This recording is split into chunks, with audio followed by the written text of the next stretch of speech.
Não, porque o que que eu já vou explicar como que a gente vai fazer hoje.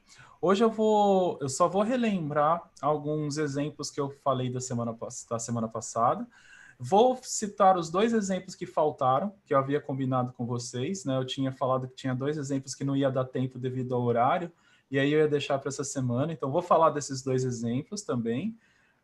E aí eu vou começar os slides do que é de fato para essa segunda aula aqui. E aí eu vou falar hoje de análise heurística de acessibilidade. Isso vai fazer link com as outras coisas que eu mencionei. Como eu falei, como o nosso tempo não é tão grande, né? Então eu tive que escolher um dos exercícios para aplicar com vocês, e o escolhido foi a análise heurística, porque é o que mais fácil, é o que é mais fácil de ser aplicado no dia a dia dos projetos. Não significa que seja fácil, mas dentre os exercícios é o mais fácil de se aplicar. E que tem um valor perceptível muito grande se vocês cumprirem certinho, como eu vou mostrar aqui para vocês. Os outros seriam principalmente uma questão relacionada ao entendimento da WCAG como um todo, que foi o exercício que eu expliquei do card sorting que eu faço com os designers, só que esse a gente não vai fazer, mas eu já dei a dica de como fazer, então vocês podem, por exemplo, pegar os cardzinhos da WCAG e fazer por conta própria no site guiawcag.com. Tem até um link abaixo da imagenzinha dos cards, tem um link de um zip contendo todos os cardzinhos em formato PNG que vocês podem baixar à vontade e utilizar ali. E também eu falei da especificação de acessibilidade, que é aquela documentação que você envia para o desenvolvedor. Esse também a gente não tem como fazer um exercício, porque esse por si só já toma um tempão bem considerável, cerca de 3 ou 4 horas, mas as explicações também foram dadas na aula anterior. Mas aí qualquer dúvida que vocês tiverem, caso apliquem isso em algum outro momento, pode mandar para mim por e-mail que eu tento responder na medida do possível. Esse exercício de análise heurística, que eu vou explicar já já, ele vai fazer esse link com os demais. E aí, esse eu vou explicar certinho como que vocês aplicam no dia a dia. Mas antes, vamos voltar então com os exemplos que restaram da aula passada. E deixa eu compartilhar minha tela aqui. Fazer aquela famigerada pergunta, né? Se vocês estão vendo minha tela. Acho que ainda não, mas já deve estar chegando aí. Sim. Está aparecendo ainda não em modo full screen. Ah, tá bom, tá bom. Tá, não, eu vou deixar assim proposital mesmo, porque eu já aumento aqui e maximizo. É só para voltar os exemplos anteriores. Então, assim, na semana passada eu falei dos exemplos de links, eu falei dos exemplos de link ou botão, quando se usa um ou outro. Eu falei dos exemplos de contrastes, falei da clareza de informação, que foi aquele exemplo do C6. Esse a gente vai fazer já daqui a pouco. Falei do Pense em Formas Diferentes de Interação, que é o da Booking.com, que eu havia comentado. Tá bom, então tem mais esses dois mesmo. Então, assim, dando continuidade, seria o seguinte: elimine todos os carrosséis. O que eu quero dizer com isso? Carrossel é um elemento muito complexo de se trabalhar em aplicativos para celular. Para o desktop, quando você tem os carrosséis e movimentações, ele funciona muito bem e ele é facilmente adaptável à utilização com teclado. No caso de celular, acaba complicando devido ao tamanho reduzido da tela que a gente tem. E assim normalmente você pensa, mas Salles, carrossel tem em todo lugar, todo mundo usa carrossel, né? Tipo, arrastar o mouse para a direita, arrastar o dedo para a direita, o dedo para a esquerda, funciona. Funciona para quem tem o dedo, para quem tem o braço, para quem tem a mão, ou para quem realmente não tem nenhum tipo de dificuldade de estar familiarizado. Mas o carrossel ele é complexo em diversos pontos, inclusive quando se usa tecnologias assistivas.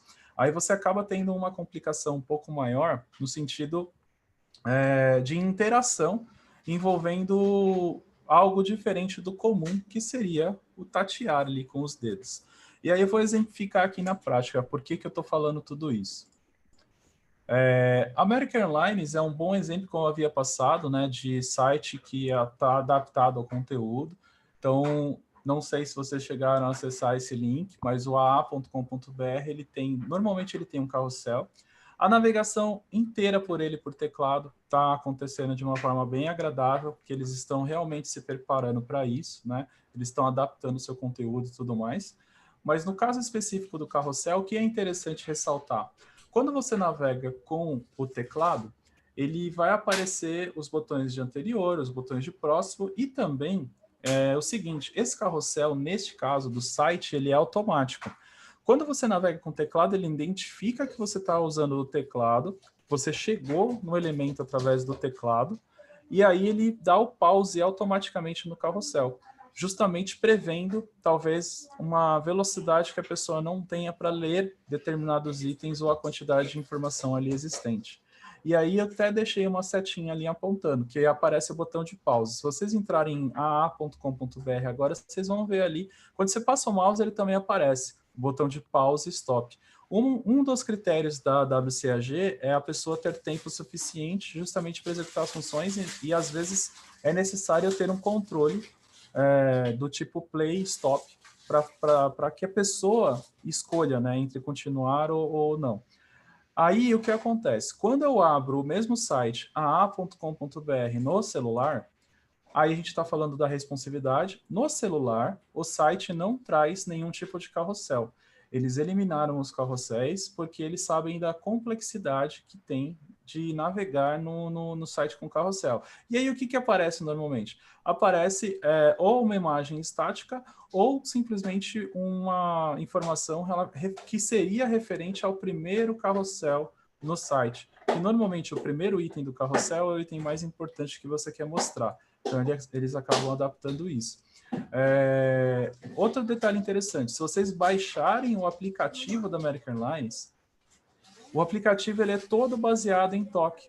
Ele não é baseado em movimentos ou gestos complexos. Por exemplo, a utilização no carrossel, arrastar o dedo para a direita, ou arrastar para a esquerda, ou utilizar 2 dedos, qualquer tipo de gesto complexo ali.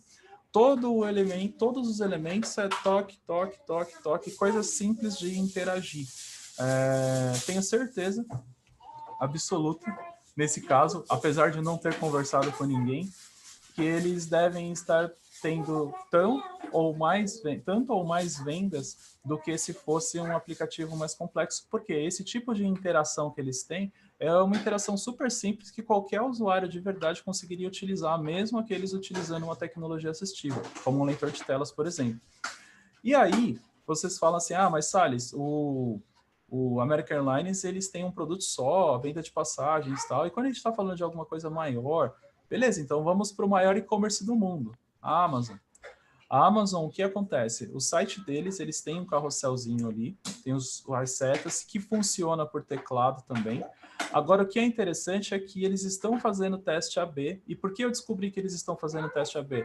Porque eu entrei num dia, estava de um jeito, entrei no outro dia, estava de outro. Simples assim. Então, eu supus, logicamente, que eles estão fazendo ali um teste AB. Então, se vocês abrirem o site aa.com.br ou amazon.com.br no celular, não é uma garantia, porque por conta do teste AB, mas neste dia específico que eu tirei o print dessa tela, ele só estava exibindo um banner, sendo que a mesma campanha no site tinha 3 banners, só que no site do celular apenas um banner, e quando eu baixei o aplicativo da Amazon, o aplicativo era a mesma coisa. Nesse caso tinha 2 banners, só que tinha um embaixo do outro. Ao invés de ser no formato de carrossel, tinha um embaixo do outro. E isso que eu achei interessante. Semana passada eu entrei para testar, para ver se eles tinham mexido alguma coisa. Na verdade, mexeram, pioraram, porque aí voltou os carrosséis. Aí foi quando eu tive a percepção de que eles provavelmente estão fazendo algum tipo de teste AB para validar ou não a utilização. Eu não tirei os prints aqui, eu acabei esquecendo, mas se vocês me perguntarem sobre formatos alternativos, Salles, eu tenho um produto em que eu realmente dependo do carrossel. Eu não consigo utilizar nenhum outro elemento aqui de visualização. Então, a gente pode pegar como exemplo, deixa eu ver se eu consigo mostrar aqui. Eu vou mostrar no Android, que é o meu celular, mas serve também para o iPhone, se vocês quiserem testar. Entrar na lojinha, né, por exemplo. No Android, quando eu entro aqui na Play Store, ele vai fazer o seguinte, deixa eu ver se eu consigo focar aqui. Ó, eu tô na lojinha, eu vou na aba de eu já estou na aba de aplicativos. Não sei se dá para... dá para ver sim. Eu tenho aqui o formato do carrossel. Então, se eu arrastar, ele funciona. Só que junto com o carrossel, eu tenho uma setinha. Essa setinha serve para eu ver todos os itens. Então, se eu clicar na setinha, olha que legal. Eu vou ver todos os itens, mas em um formato diferente, não num formato de carrossel. Então, o que eu quero dizer com isso? Sabe quando você entra no e-commerce e ele te dá a opção de visualizar os produtos um ao lado do outro ou uma lista de itens? Aqui eu estou dando alternativa para a pessoa. A pessoa entrou na lojinha, tem a setinha ali para utilizar o carrossel, usa o carrossel, mas caso ela tenha alguma dificuldade, eu tenho um botão para ver todos os itens, e aí ele me mostra num formato diferente. Então, isso talvez seja uma das melhores alternativas para quem não consegue sair do formato do carrossel. Você tem o carrossel, a maior parte das pessoas talvez vai interagir com ele, mas uma outra parte vai utilizar aquele botãozinho para ver todos. E o que é legal, é claro, se vocês fizerem alguma coisa parecida em qualquer cliente, qualquer projeto, vale muito a pena ter as métricas de visualização e as métricas de uso para acompanhar como que as pessoas estão interagindo com aquelas informações. Então, o que acontece? Quando a gente trabalha com design inclusivo, a gente tem que pensar naquela questão de que eu preciso proporcionar experiências equivalentes. Então, a gente que trabalha no desenvolvimento de produtos sabe que eu tenho N formas de trazer um conteúdo para o meu cliente. Vai depender do contexto que eu quero apresentar. E aí, não pode ser feita a escolha mais simples, né? Tipo, vamos colocar isso daqui porque a gente já tem um elemento pronto que a gente usou no outro projeto e vamos trazer isso para cá. Não deveria ser assim, né? Deveria ser, de fato, através de entendimento ali e trabalhar. Você até pode ter esse elemento já pronto. Esse formato que eu acabei de mostrar aqui, por exemplo, na Google Play, na Play Store. Mas aí você utiliza em outros formatos também, vai trabalhar de acordo com a identidade visual do produto ou serviço. Isso são alternativas. Tudo o que eu mostrei aqui, seja o formato da Amazon, da American Airlines, da Emirates, que a Emirates também tem um formato bem legal de carrossel no site deles. A Apple costuma utilizar carrosséis também em alguns casos específicos, mas também trazendo sempre uma forma alternativa de uso. O que a gente tem que ter em mente é que assim, não tem um formato certo e um formato único. O formato que vai ser melhor vai ser aquele que a pessoa consegue utilizar, independentemente do que ela esteja utilizando para acessar o conteúdo. Então, se a pessoa usa um leitor de telas, ela vai conseguir acessar de alguma forma. Se a pessoa não usa o leitor de telas, mas não tem o braço e ela utiliza recursos de voz, por exemplo, ela vai conseguir acessar de alguma forma através dos aplicativos dela e assim vai indo. Eu preciso ter interação do todo da melhor forma possível, né? E aí, eu vou passar para o outro exemplo. Esse era o da Booking, que eu já mostrei. Esse daqui. Será que só a interface importa? Esse daqui eu tinha deixado por último, porque é uma provocação mesmo. Porque quando a gente está criando um produto ou serviço, a gente está com foco no produto ou serviço. Né? Num site, a gente está com foco no site e no conteúdo do site. Mas e o que está fora do site? Aí eu vou dar um exemplo aqui que eu tenho certeza que vocês já estão familiarizados bem com isso, só que você não percebe o quão importante é isso que eu vou acabar de mostrar aqui. E é importantíssimo, e é um negócio super ridículo de simples do dia a dia. Vou mostrar aqui 3 sites da Amazon, do Spotify e do Airbnb, que são os sites das equipes de design desses produtos. Então, por exemplo, aqui eu estou no site da Amazon Design, do site da equipe de design da Amazon, que é amazon.design, o do Spotify é spotify.design e o Airbnb é airbnb.design. Esses 3, inclusive, a gente vai usar no nosso exercício daqui a pouco. O site da Amazon, quando a gente vai lá na abinha do Chrome, ele tem o nome, Home, só Home. Só que é só Home da onde, né? E você fala assim, pô, eu sei, eu tô no site, tá, mas e se você começa a abrir aba aba, 50 abas ali, e aí como que você vai saber? Você só vai saber clicando naquela aba. Entra no contexto de quem não está enxergando a tela. Ele vai abrir várias abas, só que nem a possibilidade de enxergar ele vai ter que ouvir aba por aba. E aí, quando ele chega nessa aba, ele ouve home. Tá, mas home do quê? Né? Então, ele precisa saber do que é. Então, isso daqui, inclusive, faz parte de técnicas de SEO, né? Que é o título dos conteúdos, que, inclusive, é o mesmo título que vai ser exibido no mecanismo de busca, no Google, por exemplo. E aí, quem trabalha com SEO, quem trabalhou com SEO, sabe que a gente tem uma limitação ali entre 60 e 70 caracteres para o título, e as técnicas valem exatamente para cá. E a associação com a acessibilidade está no ponto de vista de acesso da informação, né? Porque a pessoa ouvindo o que é aquela aba, ou vendo o que é aquela aba, não necessariamente ele vai saber. Vamos pegar os outros exemplos aqui. Então, no caso da Amazon Design, eu falta informação. Se eu for para o Spotify, eu tenho uma informação suficiente, inclusive indicando que é o home/Spotify Design. Tá ótimo aqui. E boa prática de SEO diz que a gente tem que ter justamente a página onde eu estou em primeiro lugar e na frente, através de um separador, nesse caso foi utilizado o pipezinho, o nome do site propriamente dito. Nesse caso, há informação suficiente. E se a gente for para um outro exemplo do Airbnb, aí a gente já tem um exemplo que tem um excesso de informações e que essas informações não deveriam estar aqui onde elas estão. Tudo isso que a Setia está apontando é o conteúdo que está no title do Airbnb. Eles misturaram title com description, né, com a descrição do site. Não deveria estar aqui essa informação. Mas, de qualquer forma, ainda assim, está melhor que o do Amazon, porque eu, pelo menos, estou trazendo qual é o site. Não estou dizendo qual é a página, porque a do Spotify é o caminho perfeito, que eu digo a página e o site. Aqui eu digo o site mais toda a descrição do site, e lá no Amazon está faltando qual é o site, eu tenho só a página em si. Então, ou seja, 3 exemplos de equipes de design de produtos que são renomados no mercado, em que eles pecam, acertam, fazem do jeito certo, assim, e são equipes de design. Ou seja, eu não estou mesclando uma equipe de desenvolvimento, não. Na verdade, teoricamente, são aí pessoas que teriam os mesmos pensamentos. Claro que isso daqui tem algumas explicações.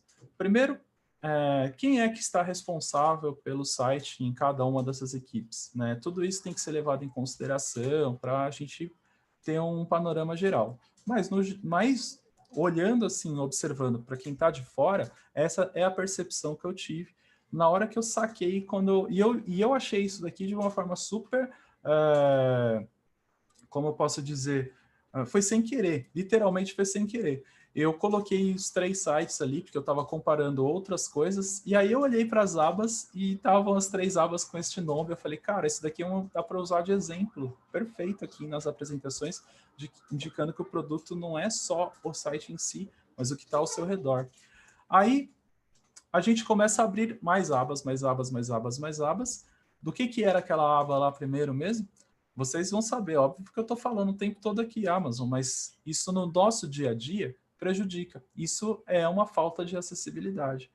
Aí, como a gente ouve essas informações? Aí eu coloquei aqui para vocês o leitor de telas por curiosidade, para vocês verem ouvirem como que o leitor de telas trata cada uma das abas quando um usuário cego está utilizando o leitor e está navegando entre essas abas. É desse jeito aqui. Google Chrome, janela, Home, selecionado, Kia. Home, linha vertical, Spotify Design, Kia. Home, selecionado, Kia. Home, linha vertical, Spotify Design, Kia. Home, selecionado, Kia. Home, linha vertical, Spotify Design, Kia.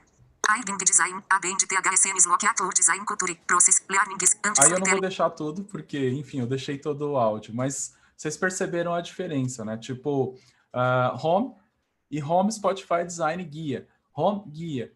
Aí, Home Guia, vai Home do quê? Né? Então, para o usuário saber a qual site pertence aquela abinha, ele vai ter o esforço de entrar no conteúdo. Para quem está enxergando também, porque quem está vendo só a abinha lá, vai ter que clicar na aba. Claro que o esforço vai ser menor, né? Vai ser muito menor o esforço de quem usa um mouse, é só clicar e mudar a abinha, do que a pessoa que está ouvindo. Mas é importante dizer que isso pode sim ser prejudicial e isso ajuda demais e influencia nos detalhes, né? Porque a qualidade de um produto está justamente nos detalhes que a gente às vezes não percebe quanta diferença faz. Aqui eu só peguei um trecho do código, né? Que é a parte do código que é onde está responsável. Inclusive eu peguei do guia WCAG e comparando os três. Esses eram os exemplos que faltaram da semana passada. Então, eu fecho aqui. Esse conteúdo já faz parte daquele PDF que eu enviei para a Flávia também, na semana passada mesmo. Agora, hoje, a gente vai começar, de fato, o conteúdo que é do dia 2. Então, deixa eu passar aqui.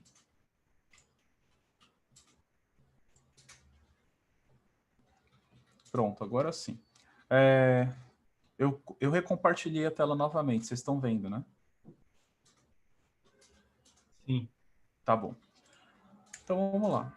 Como falamos, na verdade não foi ontem, foi semana passada, né? Acessibilidade é tudo sobre pessoas. Eu vou colocar um outro vídeo aqui. Na semana passada eu coloquei o do Patrick Lafayette.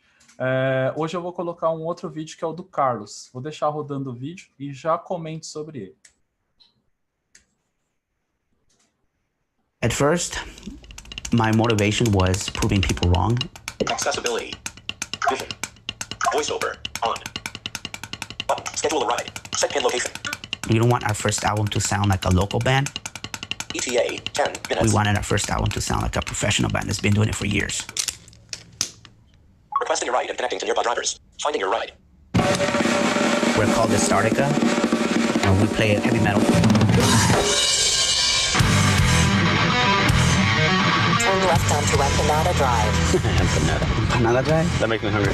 I ended up becoming the PR manager on the band. Like, I didn't get what it was before. Yeah, then I was like, oh, dude, like hashtag what? Like, what? Hashtag metal, hashtag new music, or, you know, on this case, like, hashtag, like, debut album.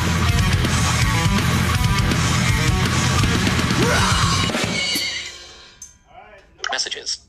Reverb Nation. Double tap to open. Text field. Dictate. Album will be dropping worldwide on April 14th, 2017, exclamation mark. Follow our Reverb Nation page, period. Done. Successfully shared.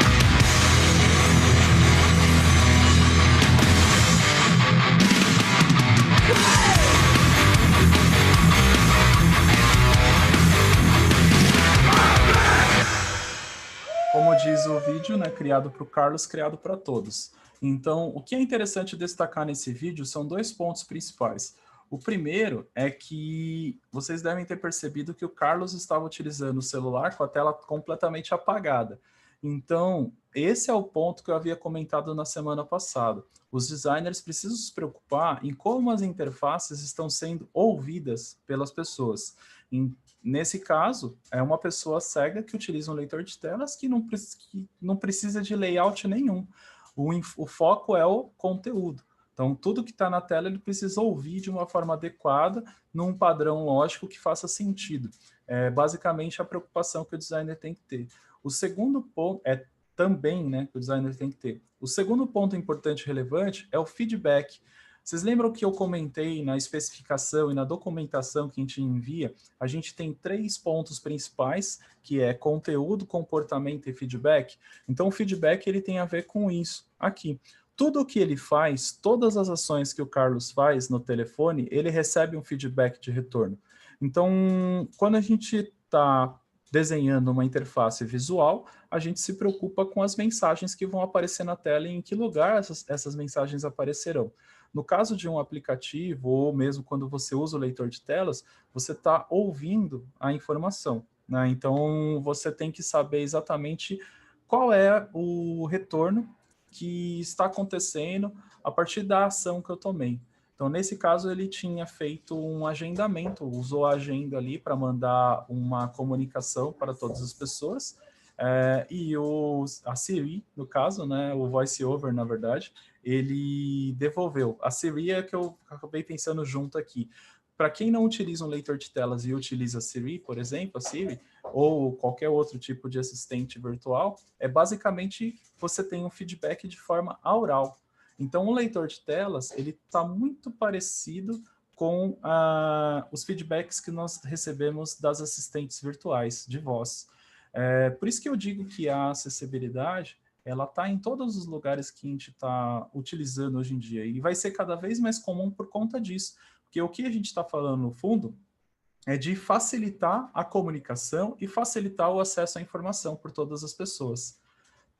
Estando isso muito claro, fica muito simples de você lidar com muito simples, pelo menos, de você compreender a necessidade de lidar com a acessibilidade no dia a dia.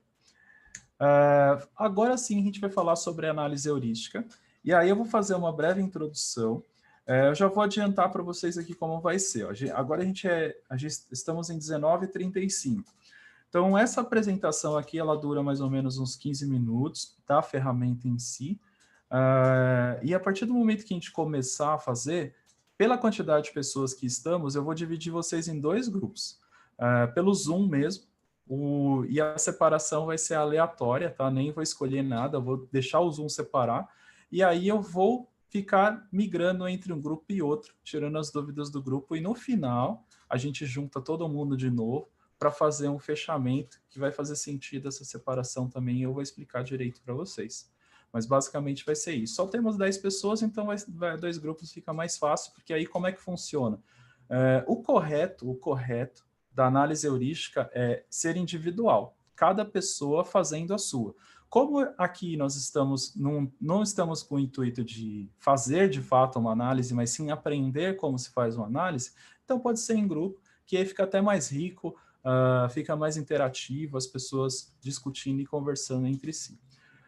Vou explicar aqui como é que funciona agora. Sobre análise heurística, primeiramente falando, porque é importante deixar todo mundo no radar com relação a isso, porque nem todo mundo fez uma análise heurística na vida. Porque a análise heurística ela é muito rica, de fato, mas ela não é simples de ser aplicada, envolve realmente um conhecimento mais aprofundado. Ela foi criada pelo Nielsen e pelo Ralph Molich nos anos 90. Por que só o Nielsen leva os créditos? Porque foi o Nielsen que deu continuidade, melhorou, aperfeiçoou, etc. E o Ralph Molich acabou sendo esquecido ali no meio da história, mas ele fez parte da criação. É um método de avaliação em que um grupo avalia uma interface. Então, basicamente, vamos supor que eu tenho a home do UOL, uol.com.br. Eu preciso avaliar heuristicamente essa home. Temos 10 pessoas aqui. Então, a gente tem um formulário e essas 10 pessoas vão preenchendo este formulário. O que é interessante é que as percepções são individuais. Então, o que para mim é ruim, talvez para outra pessoa seja bom. E assim vai mudando. No fim, juntamos todos os relatórios e vemos aquilo que é unânime.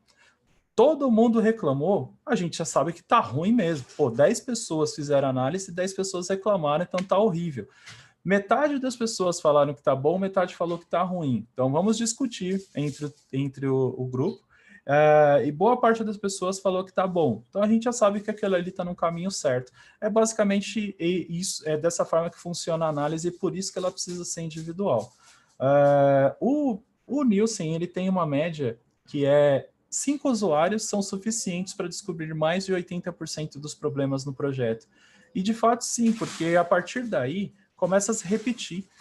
Não adianta você fazer com muitas pessoas. Este modelo de análise heurística lá no Itaú, a recomendação por quê? Se vocês me perguntarem se todos os times estão usando todos os dias, não, porque envolve uma série de fatores. Você precisa de um tempo para aplicar, você precisa realmente estar com todo mundo ali disponível para fazer. Caso contrário, você não vai conseguir. Então, a recomendação é que tenha 3 pessoas, pelo menos 2, no mínimo 2, para você ter uma assertividade maior.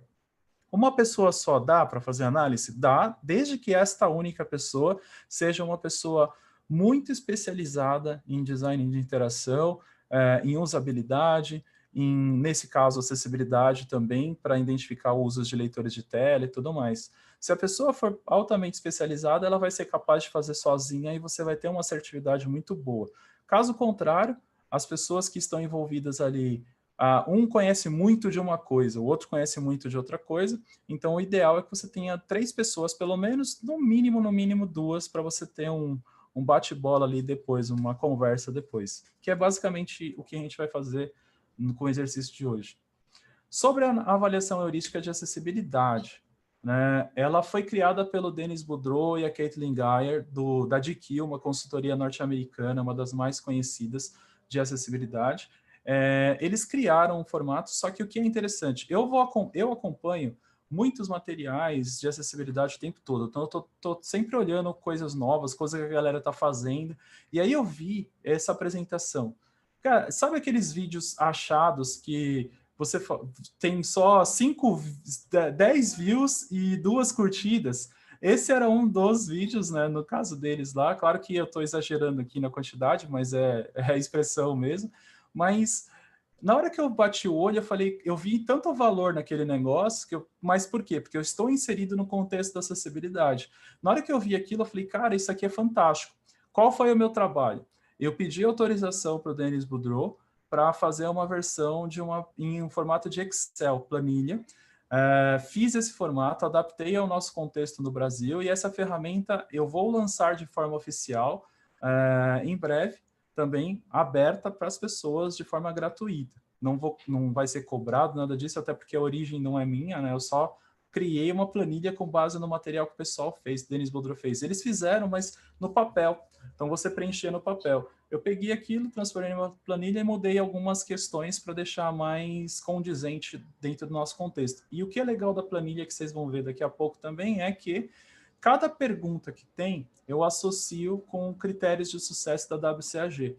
Então, a pessoa vai ver a pergunta que tem a ver com o dia a dia dela nos projetos, mas aquela pergunta ela tem a ver com quais critérios da WCAG. E dessa forma, você meio que faz um segundo estudo por tabela, que é o que acontece no seu dia a dia no seu projeto e qual seria o critério que seria afetado caso não atenda aquela pergunta específica. São 10 heurísticas que eu vou mostrar aqui para vocês, e o ideal é que ela seja feita por especialistas em design e também com foco em acessibilidade. Ideal, não significa que só especialistas precisam fazer, porque ela serve como fonte de aprendizado. Quais os benefícios que tem de se usar esse material? Aqui, por que está separado aqui CX e analista de CX? É que isso daqui é quando eu apresentei para o Itaú, mas ela serve para um contexto geral, tá? Então, para CX, né, que é o Consumer Experience, que é a minha superintendência lá no Itaú no geral, uma fonte de referência para projetos futuros, documentação viva, independe de rotatividade dos times, menor número de refatorações baseado em problemas comuns, a gente começa a identificar problemas comuns que acontecem em todos os projetos, então fica mais fácil você saber o que vai acontecer e se precaver disso no futuro, e é um método simples de avaliar e metrificar aonde você está, porque eu gero gráficos no final, e os gráficos são essenciais e a cereja no bolo dessa análise. Para analistas, para a pessoa no geral, amplia o conhecimento de acessibilidade, gera maior segurança ali nas discussões em relação aos projetos, aumenta a autocrítica, porque você vai saber aonde você mesmo está falhando, onde você mesmo está com um gap e você precisa se atualizar, e amplia o sentimento de dono do projeto. Quais são as 10 heurísticas? Vou mostrar aqui as 10 e na sequência eu já vou mostrar a planilha em si. Heurística número 1, métodos de interação. É possível interagir facilmente com o sistema usando métodos de entrada que o usuário quiser. Mouse, teclado, toque ou voz. Eu tenho perguntas relacionadas a essa heurística. Aí eu vou ter... e vocês vão perceber uma semelhança muito grande com as 10 heurísticas do Nielsen, mas não são as 10 heurísticas de Nielsen. O formato mas as perguntas têm mais a ver com acessibilidade do que com usabilidade em si. Várias formas de navegação. Os usuários podem navegar facilmente e encontrar o conteúdo que quiser, além de saber onde estão o tempo todo no sistema, feedbacks, né? Estrutura semântica. Os usuários podem entender facilmente a organização dos elementos em tela, bate o olho, já sabe para que serve ali a estrutura, porque aqui a gente entra em contextos de várias situações. O usuário que não enxerga, o usuário que enxerga, o usuário que usa o mouse, o usuário que usa o teclado, o usuário que usa um leitor de telas. Então, eu estou misturando tudo. A gente está falando de atendimento e acesso para todas as pessoas. Prevenção de erros. As interações do sistema possuem instruções claras e significativas que ajudam a prevenir erros e fornecem aos usuários feedbacks. Então, basicamente, eu preciso saber se eu estou tendo um feedback adequado daquilo que está sendo apresentado na tela. E caso dê um erro, eu preciso ter um retorno daquele erro. Item 5, contraste e legibilidade. A gente falou bastante de contraste. Então, textos e elementos visuais são facilmente lidos e distinguíveis ali na tela. Idioma e compreensão. O idioma apresentado na tela, ele condiz com o idioma do sistema, mas caso o usuário queira alterar, ele vai se adaptar ao contexto do idioma alterado pelo usuário.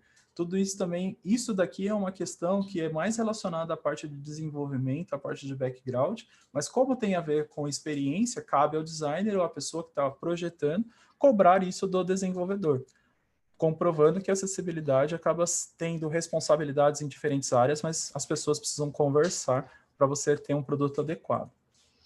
Previsibilidade e clareza.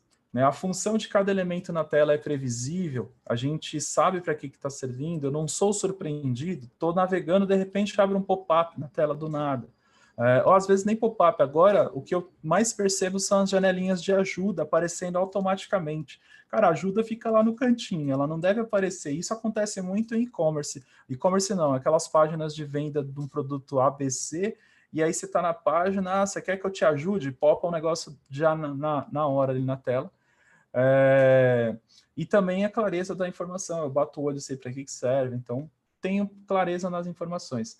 Evitando ambiguidades, né? O exemplo que eu havia mostrado na aula anterior dos botões, né, que podem gerar ambiguidades. Quando tem o botão compre já, compre já, compre já, tá, visualmente falando tá fazendo sentido, mas para a pessoa que está ouvindo tá fazendo sentido também, ou eu preciso de um complemento, etc.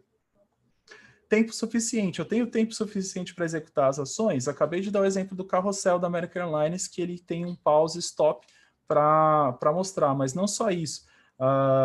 Sites que têm tempos de refresh ou mesmo quando dá logout.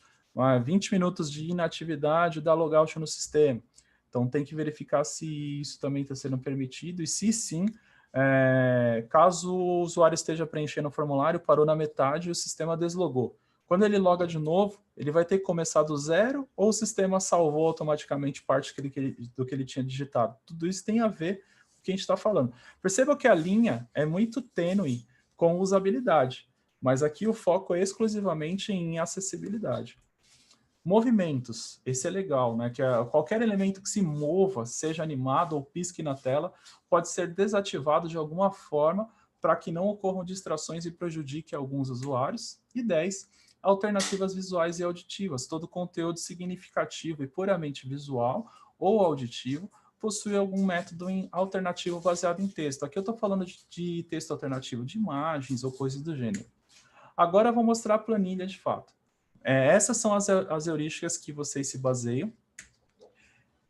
Esse daqui é o formato da planilha que vocês vão ter acesso já já. É uma planilha super simples ali no Excel, com colunas e seus conteúdos. Então, eu tenho uma coluna das heurísticas, eu tenho um conteúdo das respectivas descrições, que é basicamente o que eu já acabei de replicar aqui para vocês. E aí eu tenho os apontamentos e as perguntas. Então, por exemplo, para a heurística métodos de interação, que é o número 1, cujo a descrição é, eu tenho formas de interagir por voz, mouse, teclado e tal, eu tenho 6 perguntas.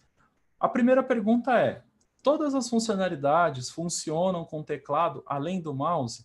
Então, quando vocês estão avaliando uma interface, aquela interface está sendo possível ser utilizada por teclado, além do mouse? Todas as funções que eu utilizaria um mouse com um clique, se eu der um Enter no teclado, chegar nele ali através do Tab, vai funcionar? É basicamente disso que eu estou falando.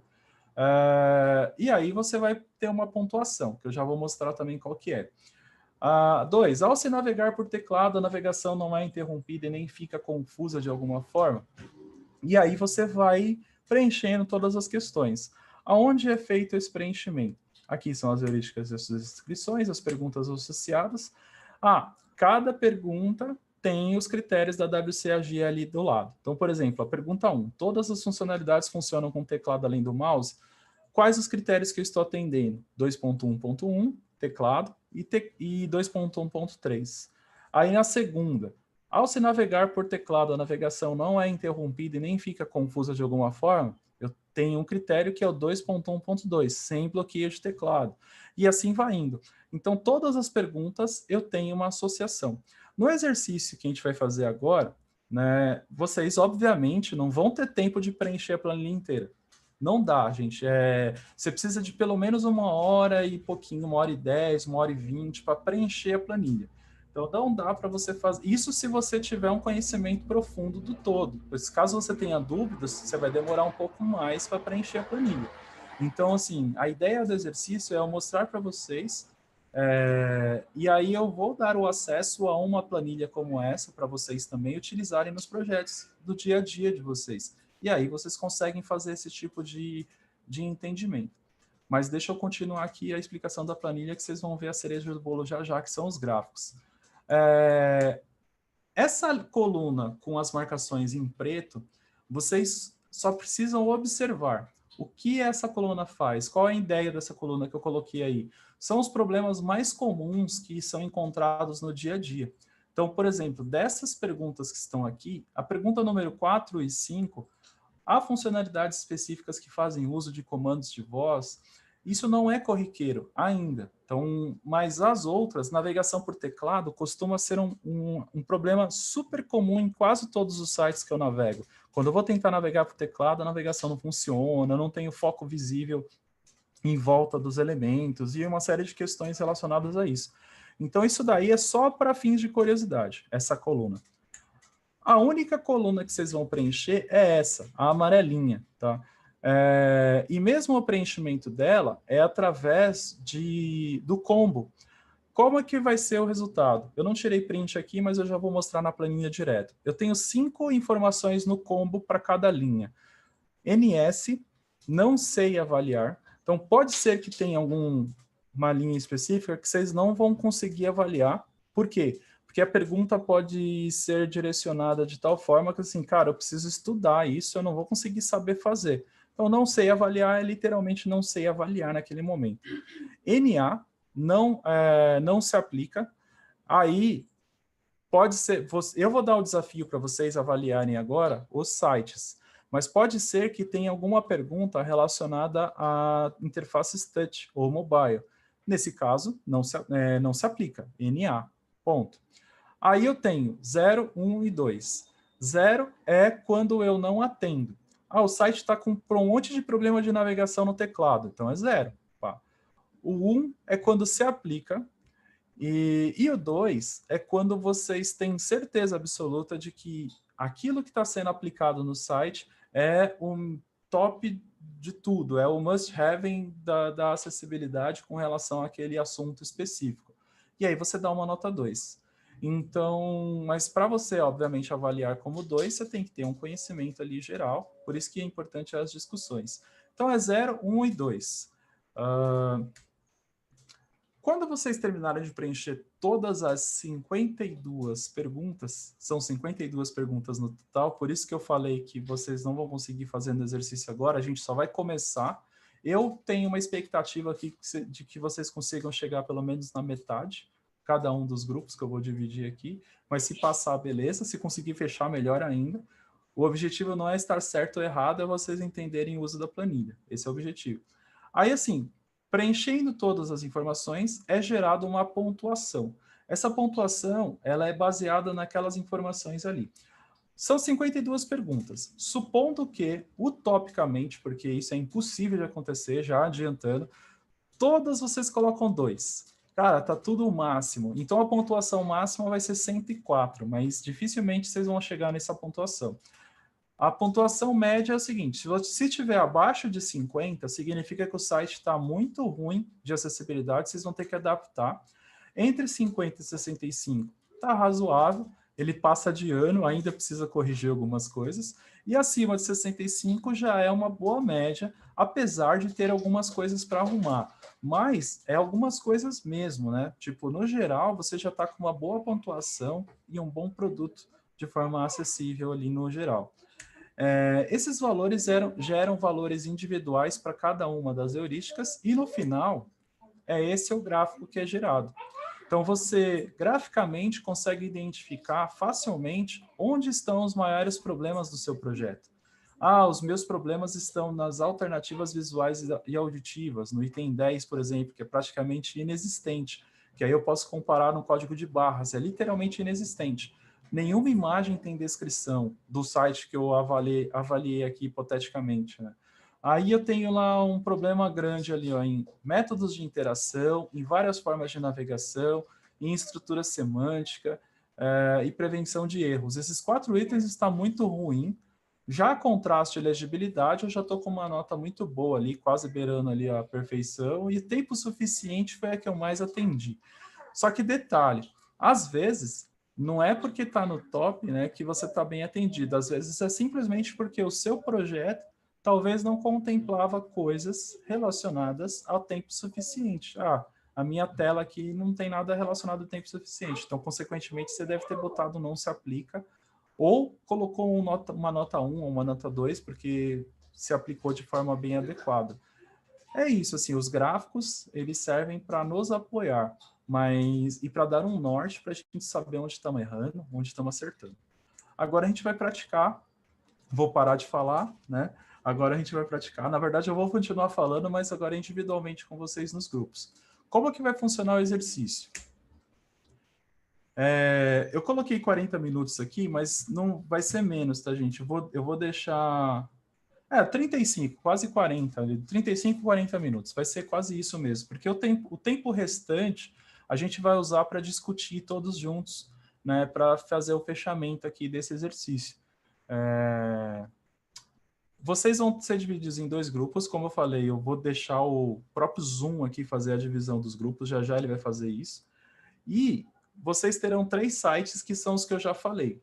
Amazon.design, Airbnb.design e Spotify.design. Se vocês quiserem ir abrindo em abas separadas, tudo bem.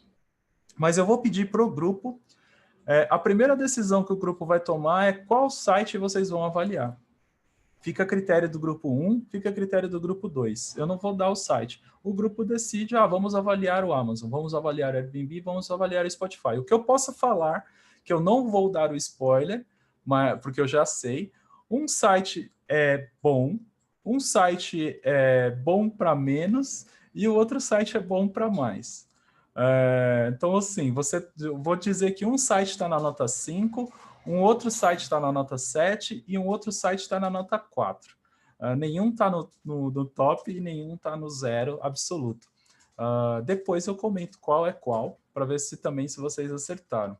Mas basicamente é isso. Agora eu vou parar de compartilhar a tela e eu vou compartilhar, na verdade, o link do que é para fazer...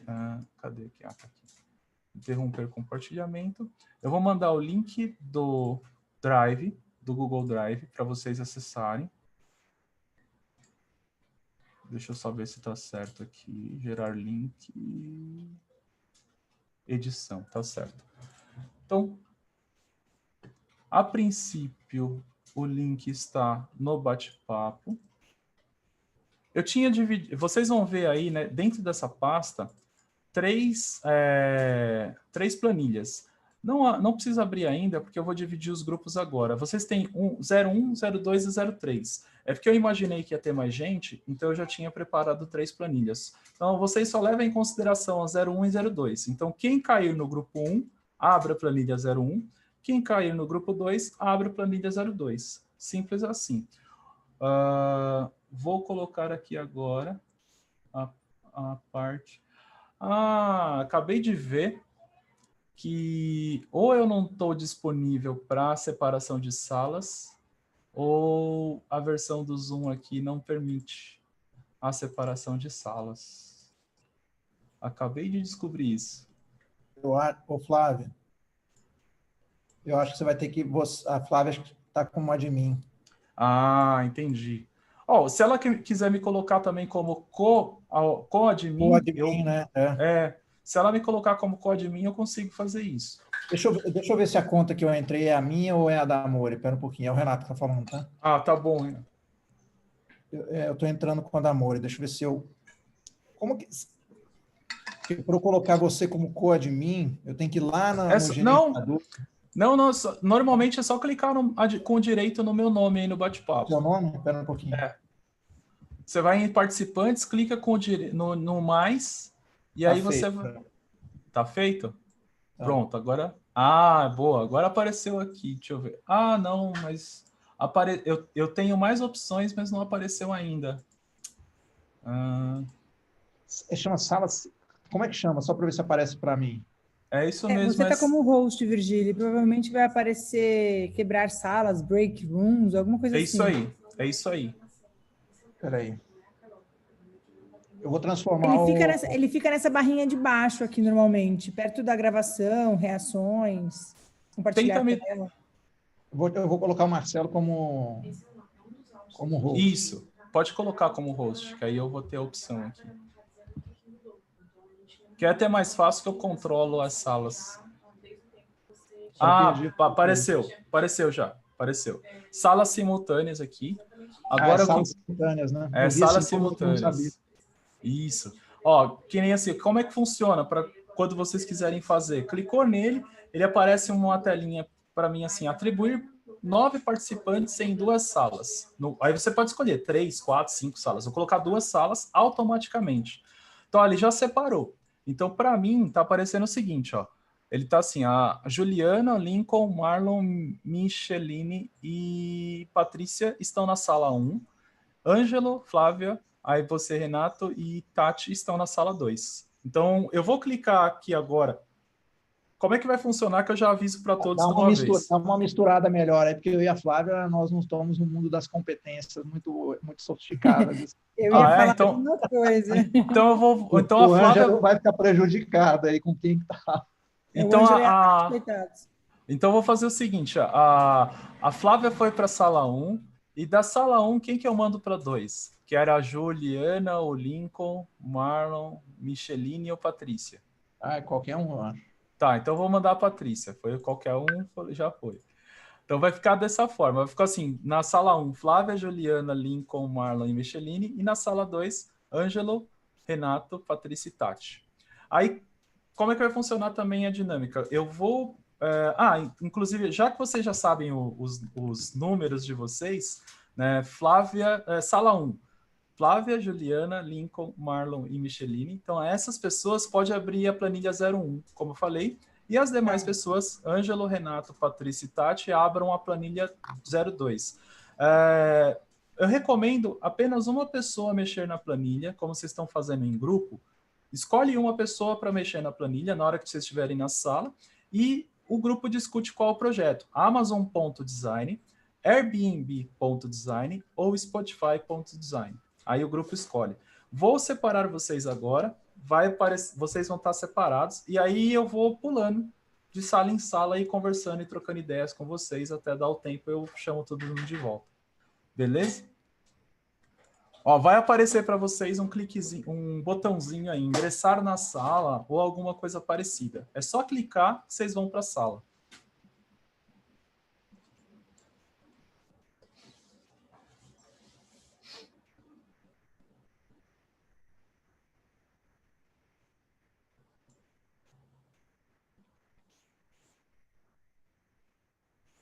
Só faltou a Micheline. Apareceu para você aí, Micheline?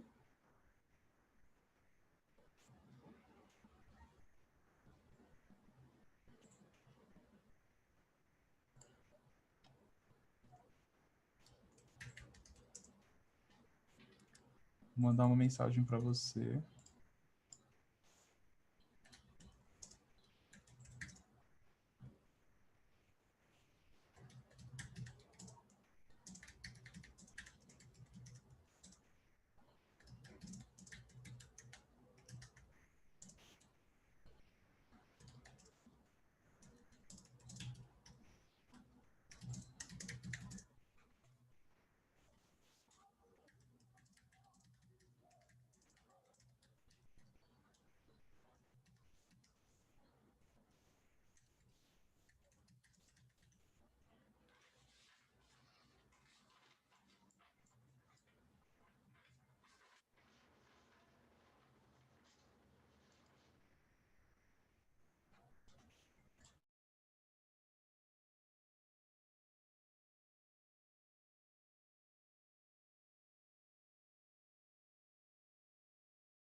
Ficou mudo pra mim.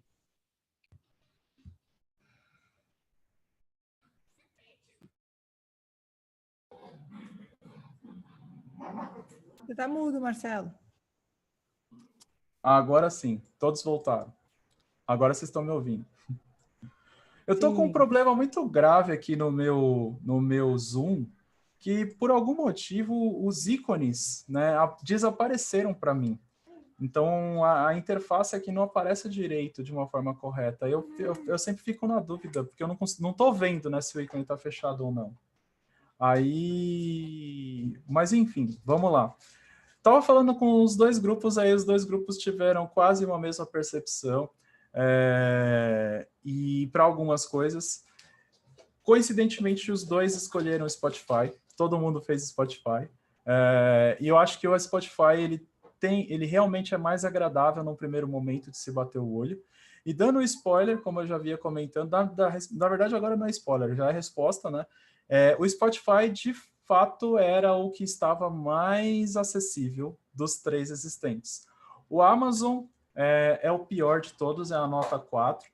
O Airbnb ele está ali no mediano e o Spotify ele está numa nota 7. Ainda tem algumas coisas a evoluir, e como os dois escolheram o Spotify, fica mais fácil da gente discutir. Mas antes de eu compartilhar a tela aqui e citar alguns pontos, né, do site e alguns problemas também, que vocês não chegaram a perceber, que eu fui só acompanhando algumas coisas ali, falando no aspecto geral. Vocês compreenderam o benefício que a gente tem quando se aplica uma planilha como essa no projeto? Ou não fez sentido nenhum para alguém? Essa é a parte que vocês podem interagir, gente. Eu consegui me localizar muito melhor. Porque assim,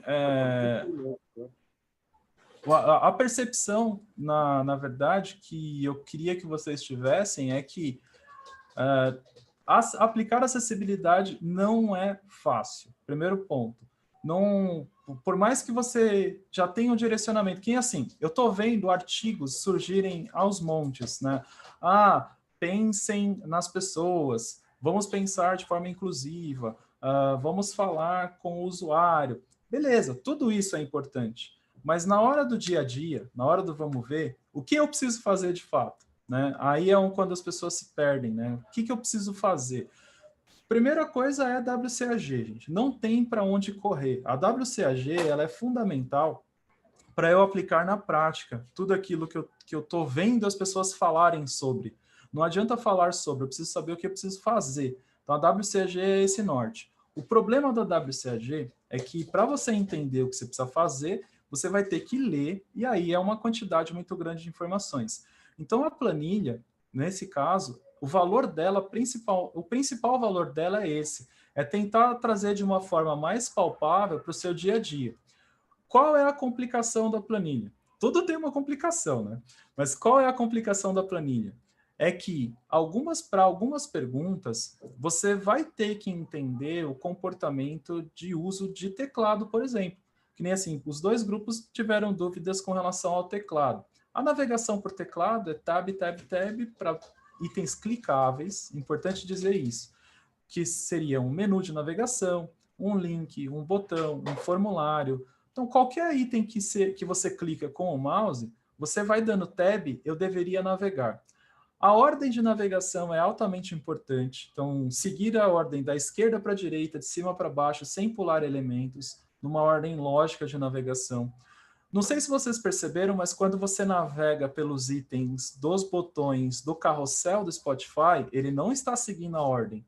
Ele não segue a ordem dos itens do carrossel. Então ele está indo, a outra aluna chegou aqui novamente.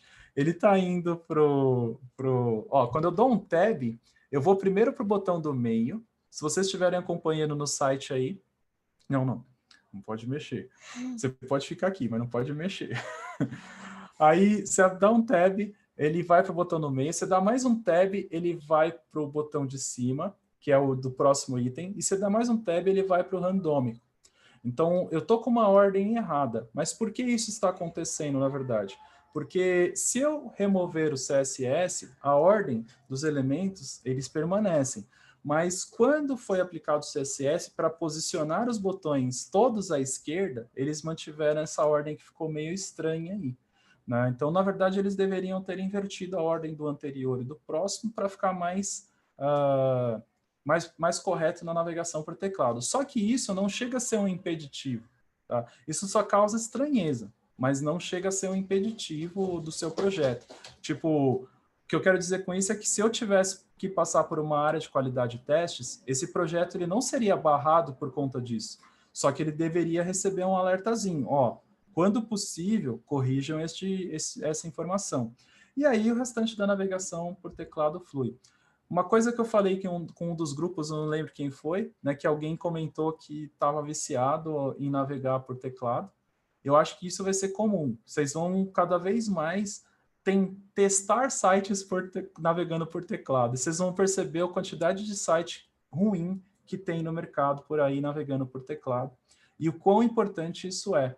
Porque a navegação por teclado pode ser para qualquer um. Não é só para quem usa um leitor de telas. Detalhe importante. Olha o tempo que a gente está falando de navegação por teclado. Olha quantas perguntas eu tenho para responder na planilha. 52 perguntas, tá? Tipo, que algumas vão aplicar, outras não vão aplicar. Ó, eu estou vendo aqui os materiais do grupo 1 e do grupo 2. Os dois ficaram quase iguais. O grupo 1 respondeu até a 10ª, e o grupo 2 respondeu até a 10ª, e o grupo 1 respondeu até a 12ª. Na verdade, já tinha ido ali para uma outra, para a 14ª. Mas, enfim, vocês mantiveram a média, padrão. E é esse o tempo mesmo, tá, gente? Tipo, para vocês preencherem todos os itens, os demais itens, que são bastante itens, é 1h30, pelo menos, para vocês conseguirem ter o resultado de tudo. E mesmo assim, talvez não teriam um resultado 100% assertivo. Eu vou compartilhar a tela aqui, que aí eu vou mostrar algumas coisas do que vocês fizeram e a gente já vai discutindo juntos. Desktop 2. Agora eu vou colocar isso daqui no desktop. Pronto, eu estou no site do Spotify. Vocês estão vendo que ele está bem abertão mesmo, é porque minha tela é maior, né? É uma tela 4K, então fica tudo pequeno mesmo. Mas eu vou navegar por alguns itens aqui e ir abrindo aqui a planilha enquanto isso. Ó, o primeiro item que eu conversei com os dois grupos. Quando você está na barra de navegação e você dá um tab, e eu entrei no site. O primeiro item que apareceu é Skip to Main Content. Esse cara aqui, ele é referente ao critério 2.4.1 da WCAG e seria a pergunta 11. Há a definição de atalhos para se pular diretamente para algum conteúdo quando se navega por teclado? É o critério de sucesso 2.4.1, ignorar blocos de conteúdo. E nesse caso aqui, por que ele é uma nota 1? Por que ele deveria ser uma nota 1? Né? E não uma nota 2, já que ele está atendendo e é a única coisa na tela. Porque há formas da gente melhorar. Aí, como para um dos grupos eu comentei sobre isso, que foi o seguinte, nesse caso a gente está atendendo de uma forma básica, arroz com feijão, que é o que a WCAG pede, que é para eu ter um link para pular para o conteúdo. E olha o que acontece aqui, ó. Eu estou navegando com tab. Tab, aí mais um tab, cheguei no logo, mais um tab, eu fui para os menus, estou lá no menu do Stories, Listen, Team e Tools. Agora, eu vou voltar lá de novo, Shift Tab eu estou voltando, eu vou dar um Enter agora, Enter, é como se eu tivesse dado clique no mouse. Se eu der um Tab agora, olha lá para onde foi o Tab, lá nos itens do carrossel. O que aconteceu? Eu pulei o menu de navegação. Por quê? Porque como estava escrito no link, Skip to Main Content, pular para o conteúdo principal. Né? Então, é isso que acontece. Aonde eu atenderia isso daqui com uma nota 2? Aí eu usei de exemplo o site do Itaú. O site do Itaú não está bom em vários sentidos, mas neste aspecto ele está atendendo. Eu vou dar um zoom aqui para ficar mais fácil de vocês verem. Aí eu estou aqui no site do Itaú, eu vou dar o tab. Ó. Ir para o menu, vou dar mais um tab. Ir para o conteúdo principal, mais um tab. Ir para o rodapé. Aí, se eu der mais um tab, eu continuo a navegação natural. Então, ou seja, neste caso, eu estou dando 3 opções para o usuário. Só que pelas diretrizes e pelo critério da WCAG, eu só precisava de um, que é o pular para o conteúdo. Isso é importante para o usuário que está navegando por teclado e usando um leitor de telas, não ficar ouvindo tudo que está na tela. A gente que, quando enxerga, eu tenho o mouse, eu tenho a opção, eu não vou olhar para o menu. É quase o banner blindness. A gente ignora alguns banners porque, cognitivamente falando, o cérebro já está acostumado, então ele vai pular. Agora, quem não tem a opção de ver e pular? Então, qual é a minha alternativa?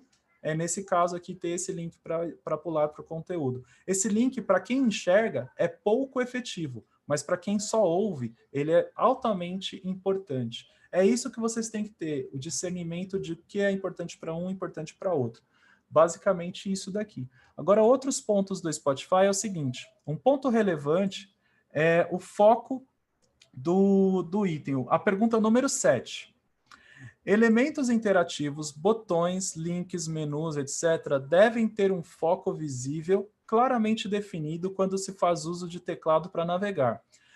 Um dos grupos, que eu não lembro qual foi agora, estava discutindo isso, e aí a nota, deixa eu ver se os dois colocaram nota 1. Ó, teve o grupo 2 colocou uma nota 2, e o grupo 1 colocou a nota 1. Vou fazer a pergunta, o grupo 2, por que colocou uma nota 2 aqui? Na pergunta 7.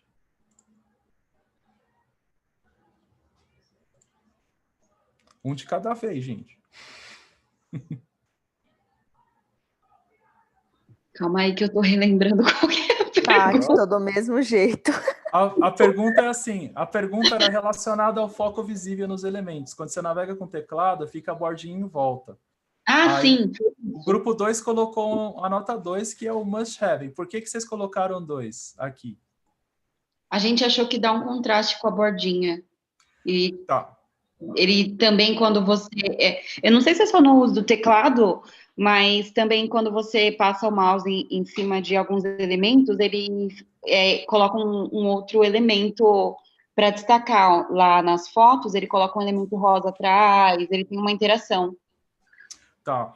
É justamente isso. Esse daqui é um exemplo que eu vou explicar para vocês a importância e como vocês devem testar sites pensando em acessibilidade, qual a ordem. A primeira forma de testar o site, aí eu falei para um dos grupos também, né? Mas eu já vou dar sequência na informação. A primeira forma de vocês testarem o site como um todo é passar o mouse. Passa o mouse sem clicar nas coisas. Como está o mouse over dos elementos? Qual é a percepção?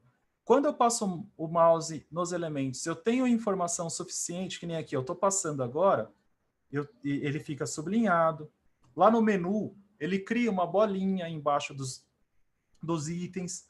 No scroll down, ó como é que fica a setinha. É claro e definido as informações, e aí vai indo.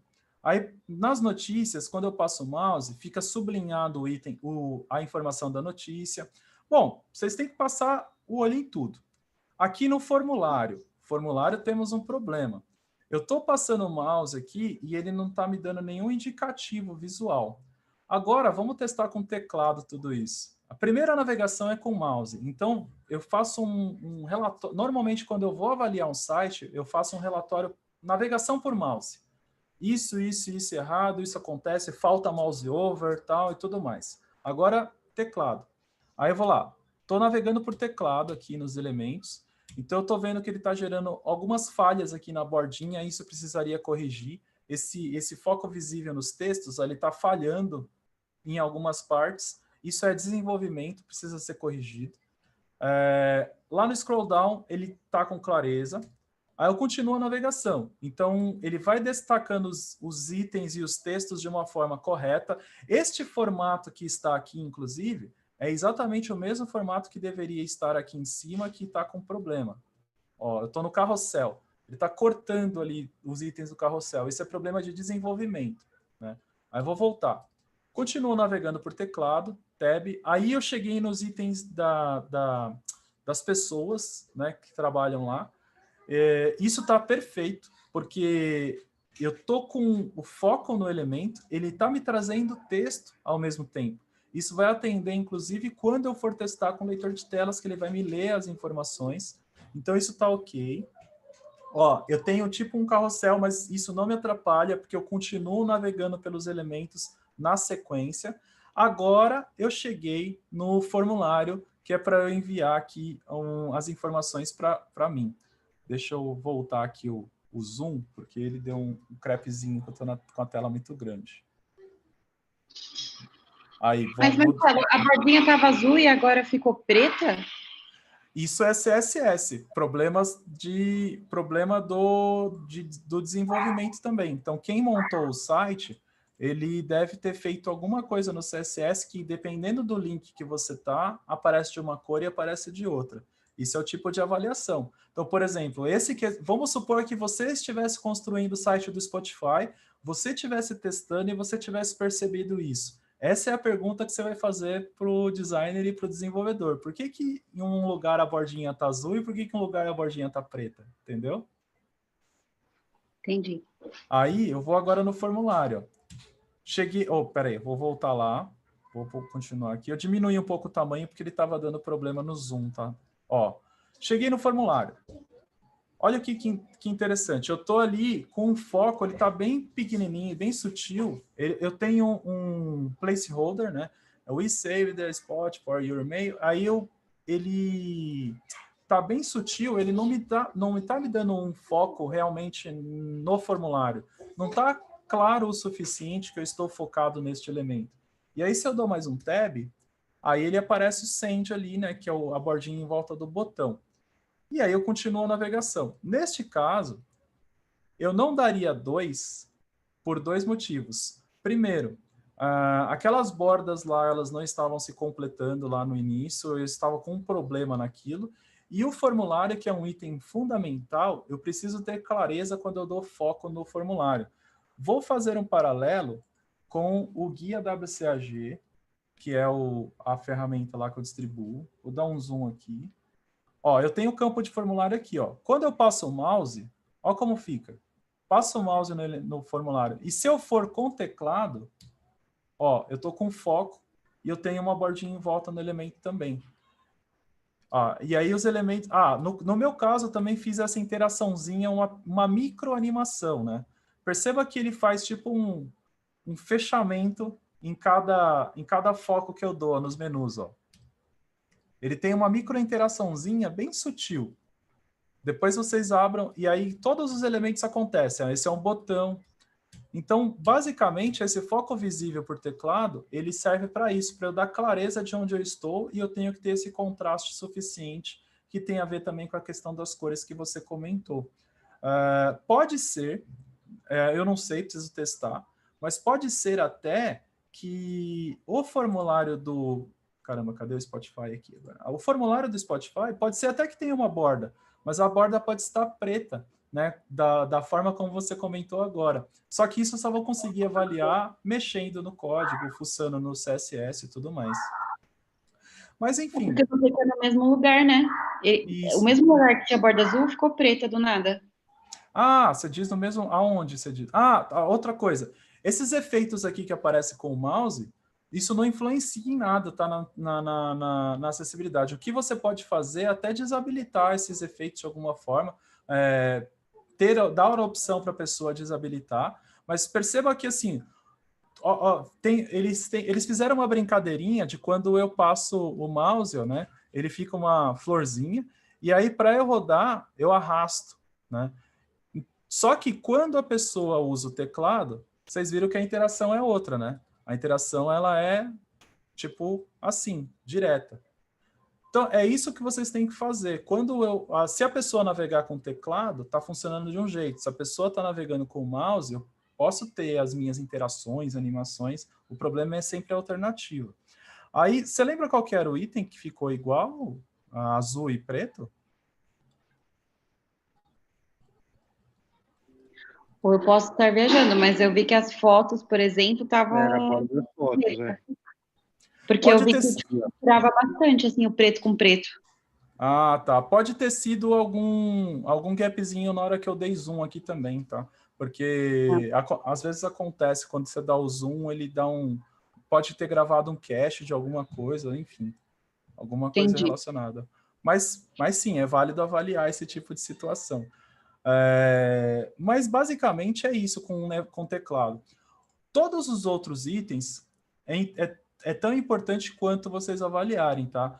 Eu tô vendo agora que já deu o horário aqui 9 horas, mas eu vou continuar aqui mais algumas explicações, tá, gente? Mais uns 10 minutinhos aqui para a gente fechar esse cara aqui. Depois vocês podem perguntar à vontade também. Mas, ó, os títulos, o item 12, aliás, 12 não, tô vendo aqui. O 8, a pergunta 8. Há um título principal nível 1 na tela? O grupo 2 colocou nota 2 também. E aí eu vou perguntar para vocês. Aonde está o título principal da tela e por que vocês acharam isso? Deixa eu ver o grupo 1. O que o grupo 1 colocou? O grupo 1 colocou nota 1. Vou deixar os dois responderem essa. Um colocou nota 1 e o outro colocou nota 2. Por que vocês colocaram essa nota no título de há um título principal na tela?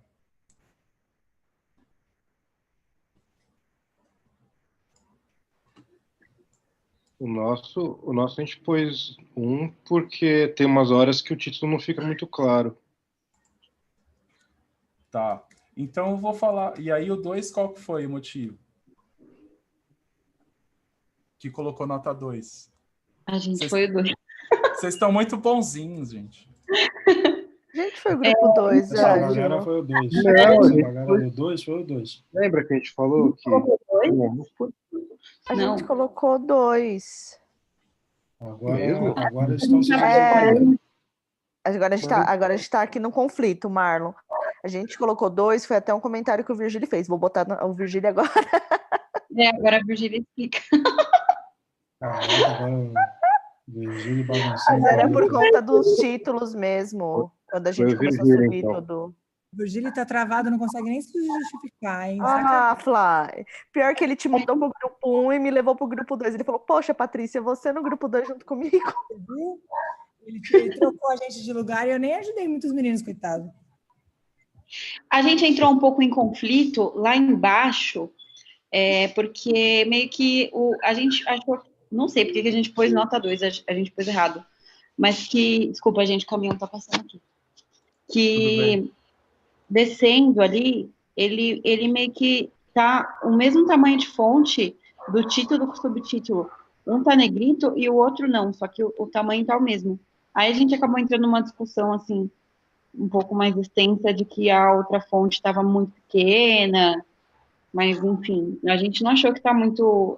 não dá para distinguir muito bem o que é título e subtítulo. Eu não estava contrastando o suficiente, só. Perfeito. Ou não tinha muito fácil para os outros também.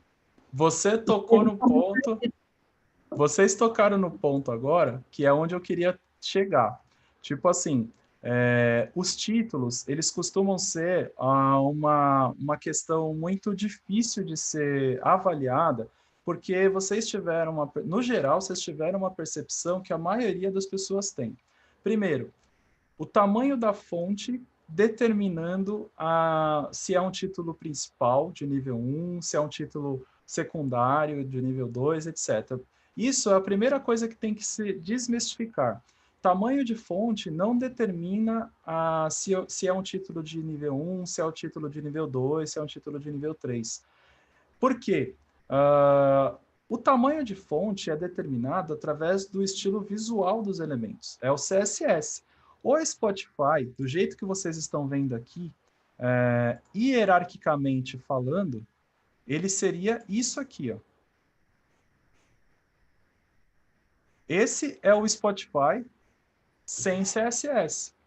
Então, eu acabei de desabilitar o CSS e o que vocês estão vendo agora é o que, de fato, é o site do Spotify. E aí, quando eu navego as imagens uma embaixo da outra, dos carrosséis, aí começa a fotinha das pessoas e todas seguem uma mesma estrutura de navegação. Quem está navegando por teclado está navegando nisso aqui. Quem acha o site do Spotify no Google, acha isso aqui, que é o conteúdo, né? O layout é só CSS. Então, o tamanho de fonte é CSS. O que determina se é um título de nível 1, se é um título de nível 2, o título de nível 1 é o principal no caso, é uma análise do seu conteúdo com arquitetura de informação e semântica de código. Nesse caso aqui, ó, o Spotify Design, esse cara aqui seria o nosso título de nível 1, né? E mesmo assim, este item aqui, ele ainda não é o que está no código. Por quê?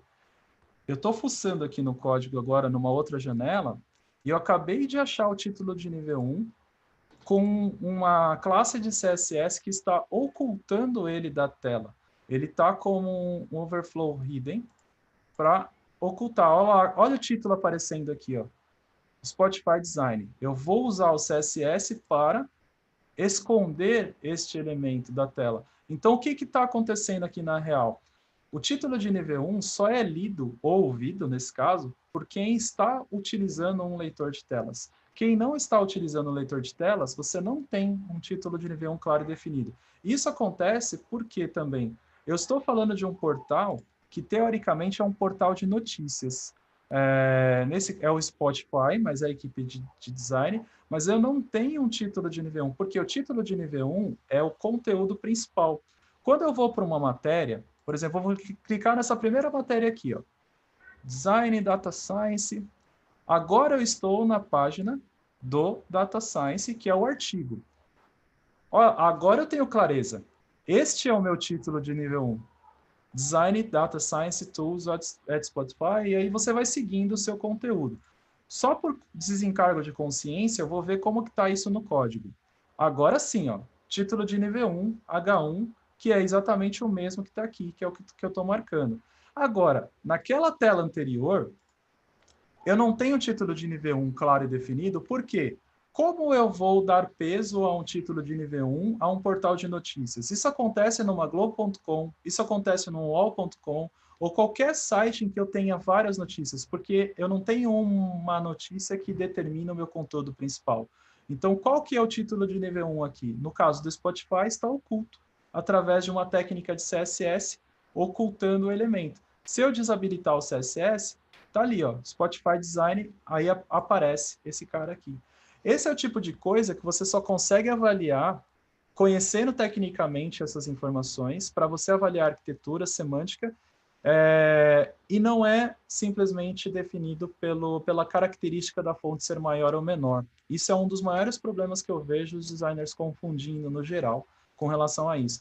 E apesar de ser simples, é o que gera mais dúvidas também, e tem muita importância para determinar a acessibilidade no conteúdo. Então, na real, nesse caso aqui, eu classificaria esse item como item 1, mas os motivos seriam esses, porque ele não está tão claro, definido, ele está oculto da tela, não seria o ideal, mas já é justificável devido à característica e natureza da tela, mas é basicamente a forma como a gente deveria avaliar. E os demais títulos, Salles? Os títulos das sessões, porque tem uma outra pergunta que tem a ver com isso. A 9. Há títulos claros e compreensíveis para cada seção do conteúdo em tela? Aí a gente começa a entrar em outros problemas. Por quê? Arquitetura de informação. Esses títulos que eu percebi aqui no carrossel, eles são classificados no código como H3, títulos de nível 3. Só que onde está o problema? Cadê o H2? Eu não posso ter um H1, pular para o H3 sem que eu tenha um H2. As seções dos documentos, por exemplo, New Releases, in the Spotify, são os títulos de nível 2 da página. Então, aí a gente começa a achar que esses títulos de nível 2 hierarquicamente. Mas a gente tem uma falha estrutural nessa parte aqui de cima, porque eu estou pulando do H1 para o H3. Por isso, a acessibilidade é difícil. Tá? Tipo, por isso que para você aplicar de uma forma correta e adequada, seguindo todos os padrões certinhos, cara, vai dar trabalho, gente. Vai dar trabalho, mas é a forma como a gente vai conseguir entregar qualidade. sites como o da Apple, por exemplo, já contemplam isso de uma forma a contento, tá? Vocês podem usar ele como um benchmark geral de como eles estão seguindo e tudo mais. Só que eu tenho certeza absoluta lá que eles devem ter equipes de muitas pessoas avaliando, fazendo testes como esse, né? Para identificar e passar os bugs para a equipe de desenvolvimento, enfim. Eu sempre trago o contraponto, porque assim, o mundo ideal, mas dentro da realidade da maioria das empresas, que é a gente ir tendo que ajustar de pouquinho em pouquinho. Isso só para falar de títulos, tá, gente? Ó, a gente falou a gente falou dos links, a gente falou da navegação por teclado, agora a gente entrou no foco visível e agora a gente estava falando de títulos. Se eu fosse falar de cada um desses itens aqui, ó, vai tempo, tá? Mas o que eu quero mostrar para vocês é isso aqui. A planilha, ela vai ajudar vocês a aplicarem de uma forma consistente, mas não tem como fugir do conhecimento técnico para alguns pontos. Vocês vão ter que trabalhar em conjunto com desenvolvedores, com designers, porque um vai conhecer mais um ponto, outro vai conhecer mais outro ponto, e aí vocês vão conseguindo pacificar os problemas, tá? E, curiosidade, vamos abrir o gráfico de vocês agora. Mesmo não contemplando, tá? A planilha do grupo 1, gráfico, ó, o gráfico já estava começando a ficar positivo para alternativas, não, para o item 1, que é o métodos de interação, tá escondido aqui, e o item 2, várias formas de navegação. Os outros estavam começando a ser preenchidos. Mas é isso, depois que vocês terminarem de preencher toda a planilha, vocês vão ter um gráfico mais bonitinho aqui, tanto de barras quanto de radar. O grupo 2, a mesma coisa. Grupo 2, ó, tá vendo que o gráfico já começou a ficar diferente de um para o outro? Grupo 1, grupo 2. Agora pensem, se vocês peguem um projeto de vocês, façam isso como desafio. Qualquer projeto que a Mori fez, né, e usem isso como um desafio. Peça para pelo menos 3 pessoas preencherem a planilha, para vocês verem o resultado final que vocês vão ver. Vocês vão ver gráficos diferentes para cada pessoa, e a partir dali vocês começam a gerar essas discussões de alto nível para conseguir aplicar de uma forma adequada os elementos. Essa é a riqueza da planilha. Dá trabalho? Dá trabalho, mas se o objetivo for trazer um conteúdo de forma inclusiva e acessível, é isso que vocês têm que fazer, não tem para onde fugir. Enfim, gente, é tudo isso que eu tinha para falar. Agora eu tenho um encerramento aqui ainda da aula no geral, mas antes de fazer o encerramento, eu quero perguntar para vocês. Ficou alguma dúvida? Vocês querem tirar alguma dúvida agora? Vocês querem discutir alguma coisa que vocês acham relevante aqui com relação a esses projetos, a dificuldade, enfim, qualquer coisa? Bom, gente, estou falando muito hoje. Eu fiquei com uma dúvida dessa questão, tipo, do H1, do H2, por exemplo. Se eu não sigo essa hierarquia corretamente, na hora de eu navegar com o teclado, ele vai fazer a ordem certa. Então, os elementos vão ser navegáveis de uma forma errada. Ele não vai seguir ali o que deveria ter sido feito. Eu vou te responder essa questão com uma pesquisa e vou te explicar na prática por que é importante você focar nessa questão. Vou colocar aqui o WebAIM Survey. E aí eu vou te mandar o link, tá? Eu estou abrindo aqui, mas eu vou mandar o link também para vocês. A WebAIM, a Web Accessibility Mind, não é uma consultoria, eles são uma organização não governamental, eles fazem parte de uma universidade nos Estados Unidos, eles têm muito conteúdo de acessibilidade. Todo ano eles fazem uma pesquisa sobre usuários que utilizam leitores de tela, tá? Essa é o resultado da última pesquisa que eles fizeram. Tem muita coisa na pesquisa, mas eu vou direto num ponto, que é isso daqui, ó. Screen readers, não é esse daqui. Cadê? Onde estás? Onde estás? Caramba. Por que sempre quando você procura as coisas você não acha na hora, né, gente? Por quê? Não, acho que eu tô passando demais aqui. Não. Peraí que eu vou achar. E olha que eu olho essa pesquisa aqui 500 vezes o tempo todo. Aqui, Finding Information. Tá. Nessa pergunta, eu vou traduzir aqui para o português, fica mais fácil. Encontrando informação. Então, a pergunta era, né? Ao tentar encontrar informações em uma página web extensa, qual das opções a seguir você provavelmente fará primeiro?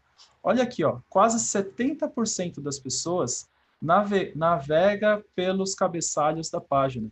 Então, a importância de você ter uma hierarquia de conteúdo adequada, título de nível 1, 2, 3, ou qualquer, e a ordem correta é essa. 70% dos usuários, ou mais, né, utilizarão esse tipo de informação, a ordem hierárquica. Isso serve também para organizar visualmente os conteúdos, mas vai muito além, que é para você ter a semântica do código. Se você não seguir o H1, H2, H3, eu posso, visualmente falando, ter um conteúdo adequado, como é o caso do Spotify.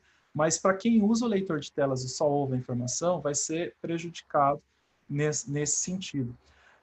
A partir daí é a utilização de uma busca, né, caso tenha no site, e navegar pelos links aleatórios da página, né? E aí começa a distribuir o conteúdo. Eu vou mandar esse link dessa pesquisa aqui para vocês verem com mais calma, porque ajuda bastante o entendimento todo. Ah, legal, obrigada. Beleza. Porque ajuda pra caramba a entender o comportamento das pessoas, né, nessas situações. Aí fica mais fácil de você saber para onde... Aqui, cadê? Aqui, tá aqui. Ó. O link da pesquisa tá aí. Fica mais fácil você saber exatamente como se utiliza e tudo mais, e por que estamos fazendo o que estamos fazendo, o mais importante de tudo. Porque às vezes você fala assim, mas eu estou seguindo só a regra da WCAG, né? Por que eu preciso fazer isso? Esse é um dos motivos, porque o usuário ele vai utilizar dessa forma. E a WCAG é baseada no usuário. Tem um negócio legal. Essa semana eu vi um artigo de uma menina que eu rebati o artigo, tá? O artigo, ela falava muito bem de várias coisas, mas chegou no ponto da WCAG, ela falou assim, a gente não deveria seguir todas as regras da WCAG. Eu falei, opa, como assim? Aí a justificativa da menina era assim, é porque a gente precisa pensar nas pessoas em primeiro lugar. Mas, gente, a WCAG tem um motivo, atender a necessidade das pessoas. Se eu atender a WCAG, eu estou atendendo a necessidade das pessoas. A WCAG, ela não é elas são regras, ok, mas ela não deveria ser vista como uma regra, ela está ali por um motivo, atender a necessidade das pessoas, simples assim. Temos mais alguma dúvida antes da gente fechar aqui? Porque eu sei que todo mundo já está com sono também.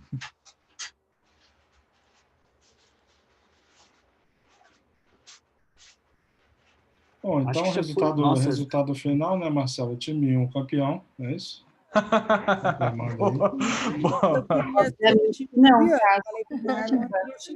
Falei, a gente vai ganhar. E agora queremos saber qual é o prêmio aí. A gente pensou certo, só colocou errado ali. Vou dar uma última dica da planilha para vocês aplicarem e vocês entrarem na competição de verdade. Peguem um projeto de vocês, da Mori, façam a análise da planilha ali de forma individual, e aí vocês vão ter o resultado aqui na planilha.